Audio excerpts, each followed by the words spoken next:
tous, bienvenue à l'église de Cré. On espère que vous avez passé une bonne semaine, que vous êtes tous en forme. Et je vous propose de tout de suite commencer le culte par un chant. Gens du monde entier, acclamez le Seigneur, offrez-lui un culte joyeux, présentez-vous à lui avec des cris de joie.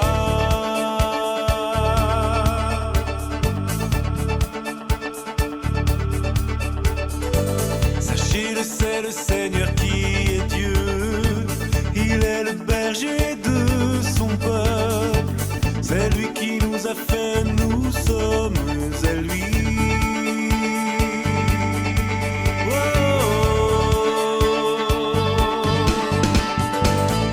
Oui, le Seigneur est bon, et son amour n'a pas de fin, de siècle en siècle, et à jamais.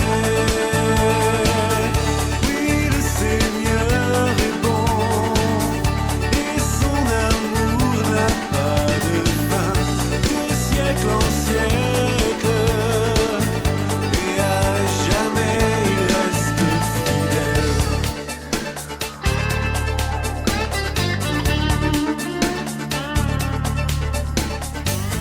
Acclamez-le en entrant dans son temple et apportez-lui vos louanges. Louez le Seigneur, c'est lui qui est votre Dieu.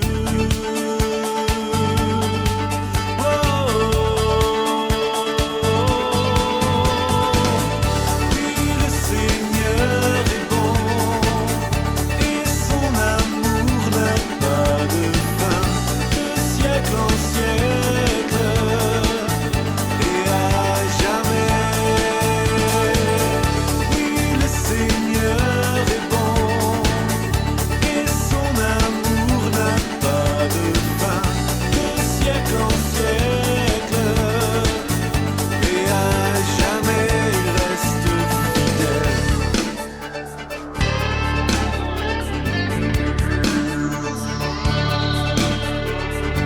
Gens du monde entier, acclamez le Seigneur, offrez-lui un culte joyeux, présentez-vous à lui avec des cris de joie.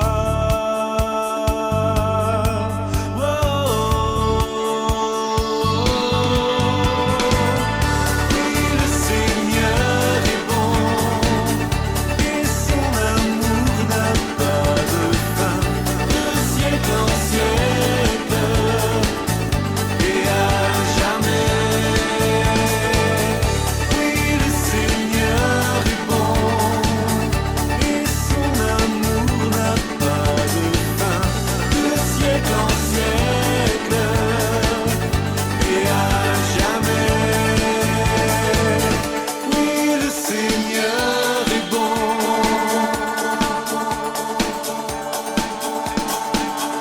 De siècle en siècle, et à jamais. Oui, le Seigneur est bon, et son amour n'a pas de fin, de siècle en siècle, et à jamais il reste fidèle.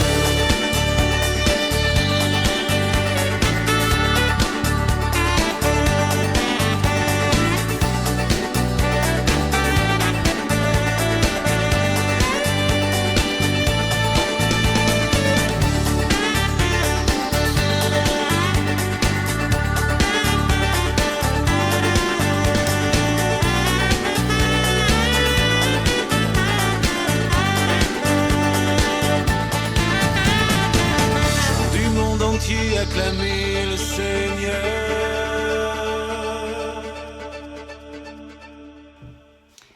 Il y a quelques mois, au début de l'épidémie, j'aurais bien voulu trouver une grotte, une belle grotte. J'aurais fait des réserves de nourriture. J'aurais fermé la porte blindée. Et puis je serais ressortie 6 mois plus tard, quand tout était fini. Mais c'était pas possible. Dommage. Alors dans ces conditions, je me demandais où trouver la paix. Où trouver la paix qui nous permet de traverser des moments pareils. Voyons ce que dit la Bible. Je vous propose de lire dans l'Évangile de Jean au chapitre 14 et au verset 27. Jésus est en train de parler avec ses disciples. C'est son dernier repas avec eux avant la crucifixion. Et voilà ce qu'il leur dit. « Je vous laisse la paix, je vous donne ma paix. Je ne vous la donne pas comme le monde donne. Que votre cœur ne se trouble pas et ne se laisse pas effrayer. » Comment Jésus peut dire un truc pareil à un moment pareil? Jésus, il est Dieu, il maîtrise la situation, il sait ce qui va se passer dans les heures qui vont suivre. Il va être trahi par Judas, il va se faire arrêter par les soldats, ses disciples vont l'abandonner, ils vont détaler comme des lapins. Pierre va le renier. Ensuite, Jésus va passer en jugement devant Pilate, devant Hérode. Et puis, pour finir, il va être crucifié, il va mourir sur la croix. Alors, comment Jésus peut-il parler de paix? Je vous laisse ma paix, je vous donne ma paix. Le mot hébreu qui est employé pour parler de paix, c'est le mot shalom. Shalom, que la paix soit avec vous. On se salue encore comme ça en Israël. Mais dans ce mot, il y a bien plus que ça. Il y a la notion de plénitude, d'harmonie dans les relations. Que ça soit dans notre relation avec Dieu, dans nos relations les uns avec les autres, ou bien aussi dans notre relation avec nous-mêmes. Il y a le shalom, la paix, quand tout est comme cela devrait être. À l'origine, le mot shalom vient d'un verbe qui veut dire payer. Le shalom, c'est quand on a payé ses dettes, tout est réglé. Il y a la paix entre deux personnes quand la dette est payée. Alors, vous voyez où je veux en venir? Nous, on avait une énorme dette envers Dieu. Quand on a choisi de faire le mal, on a rompu l'harmonie que Dieu avait prévue entre lui et nous. Dieu est saint, il ne peut pas supporter le mal. Et en même temps, il nous aime à en mourir. La Bible dit que le salaire du péché, c'est la mort. Mais Dieu veut qu'on vive. Alors, il a décidé de payer lui-même notre dette une fois pour toutes. C'est pour ça que Jésus est venu mourir à notre place sur la croix. Et en faisant ça, il a payé notre dette. Du coup, la paix et l'harmonie peuvent être rétablies entre Dieu et nous. Voilà pourquoi, à la veille de sa crucifixion, Jésus peut parler de paix, de shalom. Il sait qu'en payant pour nous, il va nous permettre d'être réconciliés avec Dieu. Alors, merci. Merci Seigneur, parce que tu es la source de la paix. Tu as rétabli la paix entre nous et Dieu. Tu nous permets de retrouver la paix avec nous-mêmes. Et puis tu rétablis aussi la paix entre nous et les autres. Merci Seigneur.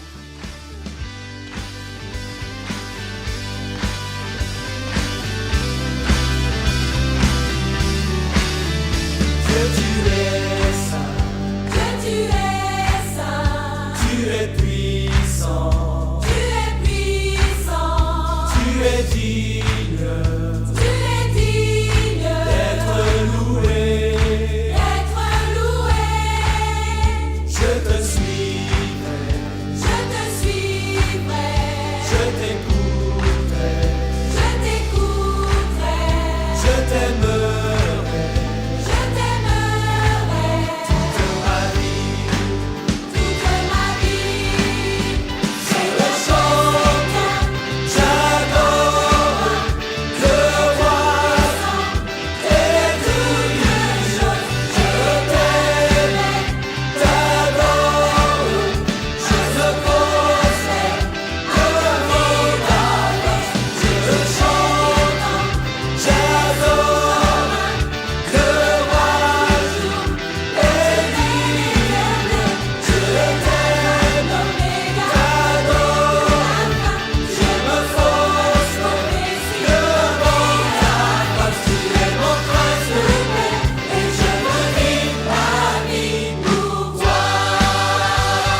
grâce m'a sauvé, ta grâce a pardonné, ta grâce m'a comblé, ta grâce m'a libéré, ta grâce justifie, ta grâce m'a franchi, ta grâce purifie, ta grâce m'offre la vie, ta grâce m'a sauvé, ta grâce a pardonné, ta grâce m'a comblé, ta grâce m'a libéré, ta grâce justifie, ta grâce m'a franchi, ta grâce purifie, ta grâce m'offre la vie, ta grâce m'a sauvé, ta grâce a pardonné, ta grâce m'a comblé, ta grâce m'a libéré.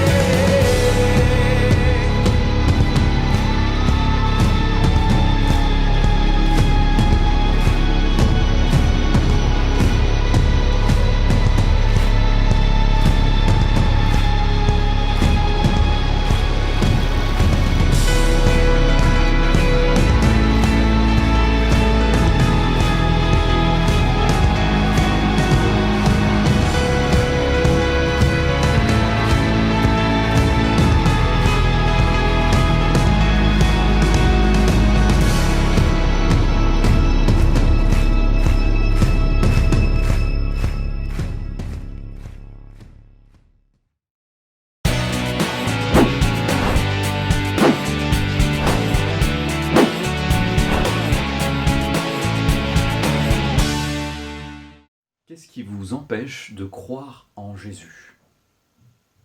Peut-être que vous avez des questions telles que « Mais Dieu est mort. Comment croire en quelqu'un qui est mort ?» Ou alors « Je ne crois que ce que je vois et comme je ne vois rien concernant Dieu, pourquoi croire et en quoi croire ?» Une autre question qui pourrait être la suivante « Si Dieu existe, pourquoi le mal? Pour toi, tant de souffrances ?» Autant de questions qui sont légitimes et pour lesquelles nous trouvons des réponses dans la Bible, dans les récits de l'Évangile, pour peu que l'on soit un peu de bonne foi. Ce matin, nous allons aborder le 6e signe dans l'Évangile de Jean, le 6e signe miraculeux que Jésus va opérer et qui nous rejoint dans cette question « Qu'est-ce qui m'empêche de croire en Jésus ?» Qu'est-ce qui vous empêche de croire en Jésus? Je vous invite à lire le récit qui se trouve dans le chapitre 9. C'est l'histoire d'un aveugle né que Jésus va guérir. Alors, le chapitre est relativement long, il a 41 versets, je ne vais pas le lire ce matin, mais je vous invite ici à faire une pause, à vous arrêter, à ouvrir votre Bible et à lire tout le chapitre 9, ce récit. Vous verrez, ça se lit très facilement. L'histoire est passionnante. Alors, si vous n'avez pas lu, on fait une pause et on reprend. Vous avez lu le récit de cet évangile de Jean, ce 6e signe, l'histoire de cet aveugle-né. Le récit commence avec ce regard que Jésus porte sur cet aveugle. En fait, c'est Jésus qui est à l'initiative de cette rencontre. Et voilà que les disciples viennent lui poser cette question concernant cet aveugle. L'idée qui est sous-jacente à la question des disciples est la suivante. C'est une vision de la vie. Il n'y a pas de mort sans péché, pas de souffrance sans culpabilité. En fait, ce que les disciples pensent, et c'est dans l'air du temps, au temps de Jésus, c'est que dans la vie d'une personne, il n'y a pas de malheur sans raison.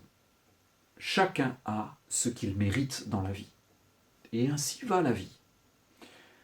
Ne dit-on pas dans notre langue française « Mais qu'est-ce que le bon Dieu a fait pour que je mérite telle ou telle chose ?»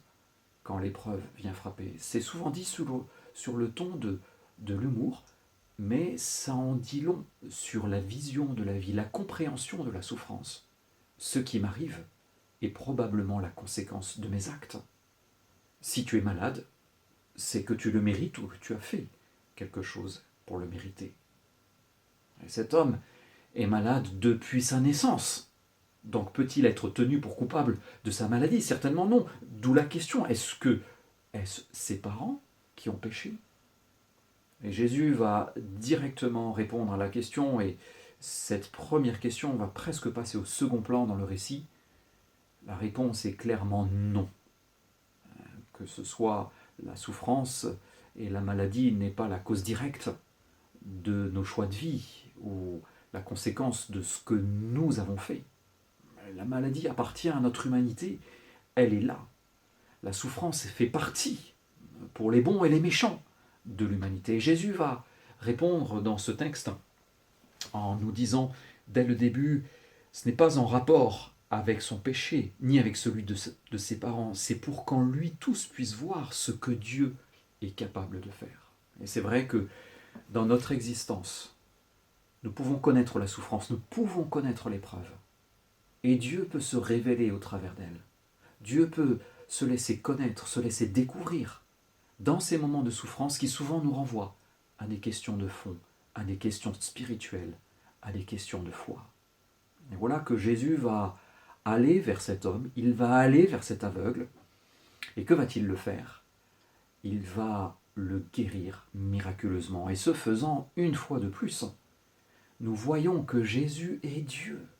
Les miracles, les signes qu'il opère, sont des signes divins qu'aucun homme ne peut accomplir, mais que lui seul peut faire. Il guérit cet homme.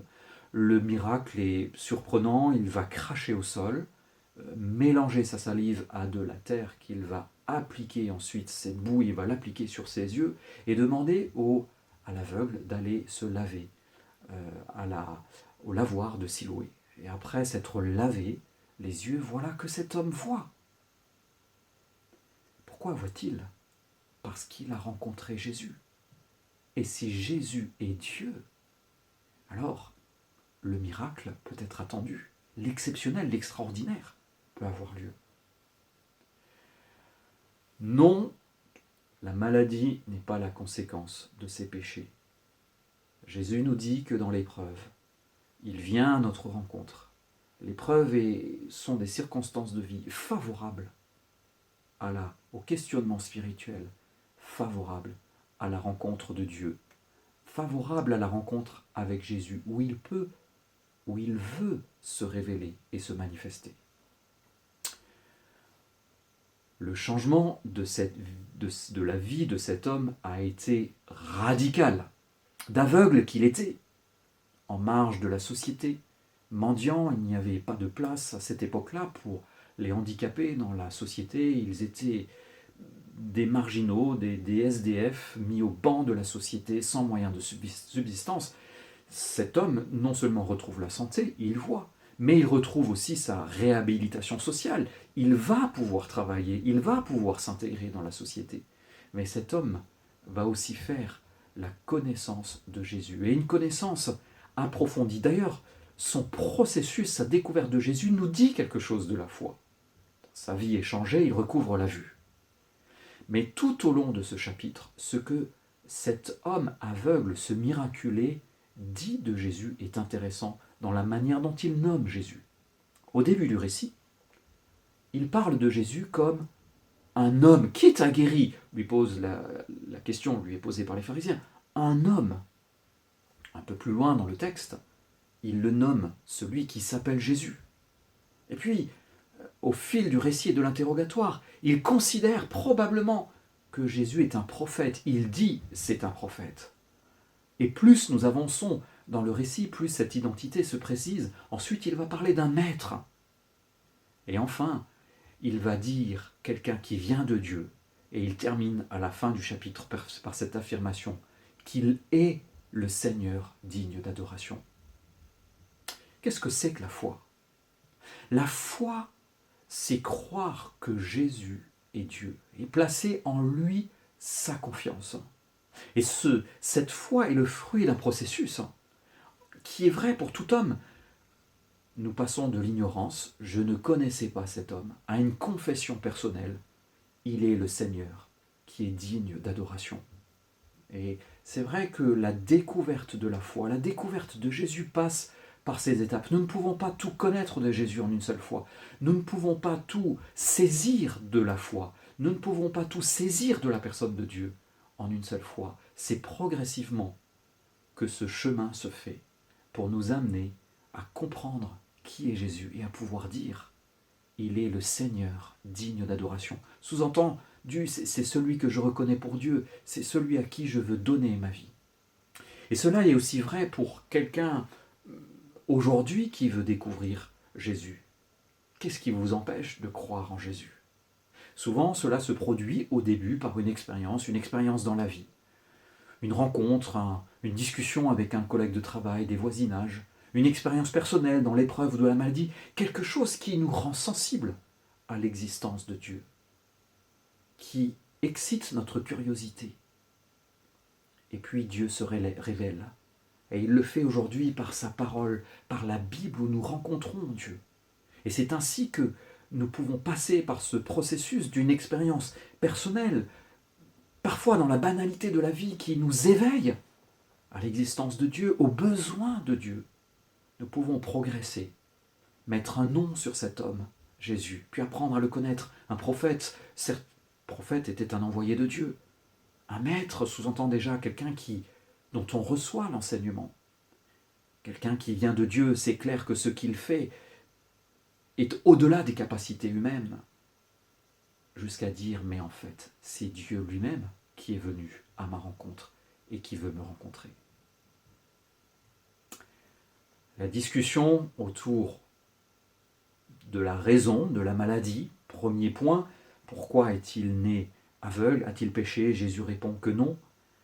Deuxième point, nous avons vu le miracle que Jésus opère, puis nous venons de voir le changement radical que cet homme va connaître et le processus de la découverte de la foi, qui est aussi vrai pour nous aujourd'hui. Alors certes, peut-être que quelqu'un qui va rencontrer aujourd'hui ne va pas connaître la radicalité d'une guérison. Cela peut encore se produire aujourd'hui.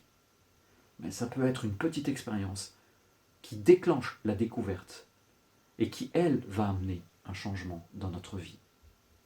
Nous voyons au début de ce chapitre un homme handicapé et à la fin de ce chapitre un homme qui est rayonnant, qui croit et qui appelle Jésus le Seigneur et devant qui il se prosterne. Arrêtons-nous quelques instants dans le point suivant sur la réaction des pharisiens. Avez-vous vu leur réaction? Et le moins que l'on puisse dire, c'est qu'ils sont de mauvaise foi. Jésus opère ce miracle, cet homme est guéri, et tout d'un coup tourne cette question, mais est-ce réellement l'homme que l'on connaissait, l'homme aveugle que l'on connaissait? Et les témoignages vont dans le sens, oui, c'est lui. Les pharisiens, donc ces spécialistes de la religion, vont être divisés entre eux.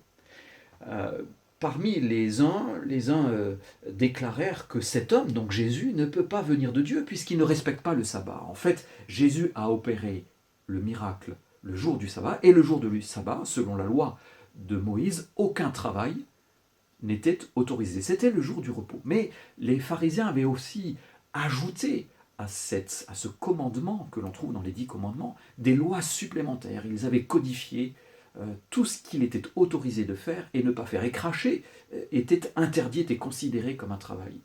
Alors, si Jésus a fait ça, a priori, il ne respecte pas la loi de Dieu. Mais les autres, parmi les pharisiens, disent, mais devant le signe miraculeux qu'il vient d'accomplir, qui d'autre peut le faire, si ce n'est quelqu'un qui vient de Dieu? Jusqu'ici, personne ne condamne, personne ne conteste l'évidence du miracle, même les pharisiens. Mais voilà, l'évangile de Jean, dans la manière dont Jean nous rapporte la biographie de Jésus, il y a ce procès constant entre les pharisiens qui veulent condamner Jésus et Jésus qui répond et qui se présente comme Dieu parce qu'il est Dieu. Les pharisiens vont convoquer le miraculé, mais ils refusent ces réponses. Ensuite, ils vont convoquer ses parents pour que ses parents prouvent et attestent que c'est bien lui qui a été guéri. Et on observe que la question n'est plus la même depuis le début. Si au début c'était est-ce que Jésus est Dieu, est-ce que le miracle vient de Dieu, ici on cherche à trouver une évidence, à confirmer qu'en fait le miracle n'a pas eu lieu, ou qu'on s'est trompé de personne. Et il pose la question auprès des parents avec pression. Et effectivement, par peur d'être exclu de la synagogue, être mis au banc de la société, là aussi, les parents vont être prudents en disant « Oui, c'est notre fils, mais en ce qui concerne le miracle, allez le lui demander. » Implicitement, ils confirment que le miracle ait eu lieu, parce qu'ils reconnaissent l'identité de leur fils, ils reconnaissent qu'il s'est passé quelque chose, mais ils ne veulent pas le dire. Et une seconde fois, le miraculé est condamné cette fois-ci, et convoqué cette fois-ci, dans l'espoir que lui-même condamne Jésus. Ce qu'ils attendent de la part de « redis-nous s'il t'a ouvert les yeux et s'il est pécheur ». Voilà la question que posent les pharisiens quand ils rencontrent pour la deuxième fois le miraculé. Et le miraculé ne peut que dire son témoignage. J'étais aveugle et maintenant je vois. Il y a une mauvaise foi évidente de la part des pharisiens. Et ce texte nous dit quelque chose devant de la radicalité du cœur de l'homme qui ne veut pas croire, malgré des preuves, malgré un double témoignage, la preuve du miracle, et l'enquête et les conclusions de l'enquête qu'ils sont eux-mêmes en train de conduire. Ils ne veulent pas croire en réalité. Il y a une mauvaise foi évidente de leur part. La foi n'est pas tant la preuve, l'acceptation par la raison des preuves, mais c'est une démarche délibérée où l'on accepte de croire, même si je ne comprends pas tout. J'accepte de croire à partir de l'expérience et de l'identité de Jésus qui m'est révélée. Les pharisiens, devant refusent ces évidences, et ce faisant, ils refusent de croire. Je termine en essayant de dresser un peu une trajectoire, un fil conducteur qui traverse l'ensemble de ce chapitre. Au début de ce chapitre, Jésus se présente comme étant la lumière du monde qui vient dans l'obscurité. Les ténèbres. Les ténèbres, ce n'est pas seulement là où Dieu n'est pas. Les ténèbres, c'est aussi notre obscurité spirituelle dans laquelle nous nous trouvons quand nous refusons de croire, quand nous refusons de voir Jésus. Et Jésus, à la fin de son récit, va souligner la cécité, l'aveuglement spirituel des pharisiens. En réalité, ceux qui sont aveugles, ce sont les pharisiens parce qu'ils refusent de voir l'évidence. Ils contestent l'évidence, à savoir que Jésus est Dieu. Et Jésus nous rejoint dans nos ténèbres. Jésus veut apporter la lumière dans notre vie. Et apporter sa lumière dans notre vie, c'est précisément nous ouvrir les yeux sur qui il est et sur ce qu'il peut faire dans notre vie, la changer, la transformer. Il est la lumière du monde qui vient à notre rencontre pour nous ouvrir les yeux et nous faire entrer en relation profonde, individuelle avec lui. Et nous voyons que cela se passe par un processus, une expérience qui déclenche et ce cheminement qui devient de plus en plus personnel. Un homme, il s'appelle Jésus, un prophète, un maître, quelqu'un qui vient de Dieu, le Seigneur, digne d'adoration, devant lequel je plie le genou pour le recevoir dans ma vie. Suivre Jésus, faire ce choix est aussi une décision qui suscite de l'opposition. Et nous le voyons. La pression exercée par les pharisiens, pour qui va se déclarer pour Jésus? Et c'est une réalité.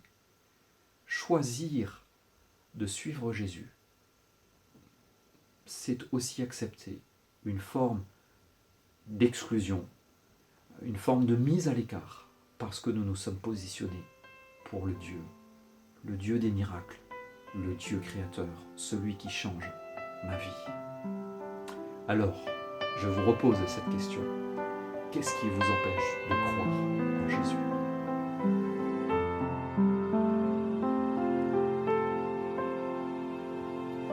Lumière du monde venue dans l'obscurité, tu m'ouvres les yeux et je vois tant de beauté que mon cœur ému t'adore. Je sais que ma vie est en toi et me voici pour louer, me voici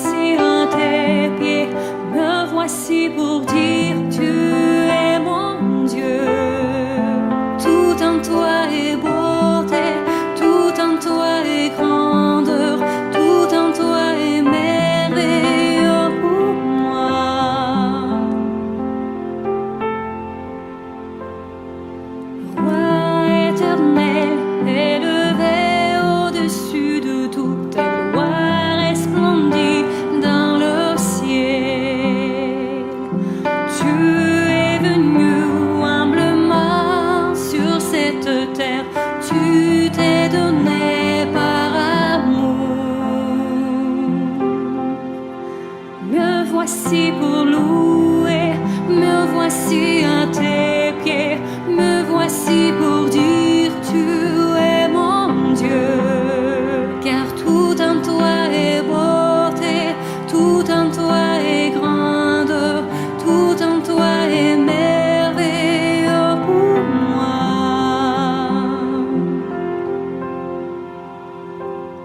Je ne pourrais imaginer le prix payé pour mon péché. Je ne pourrais imaginer le prix payé pour mon péché. Et me voici pour louer, me voici à tes pieds, me voici pour dire tu es mon Dieu. Tout en toi est beauté, tout en toi est grandeur, tout en toi est merveilleux pour moi. Me voici pour louer, me voici à tes pieds, me voici pour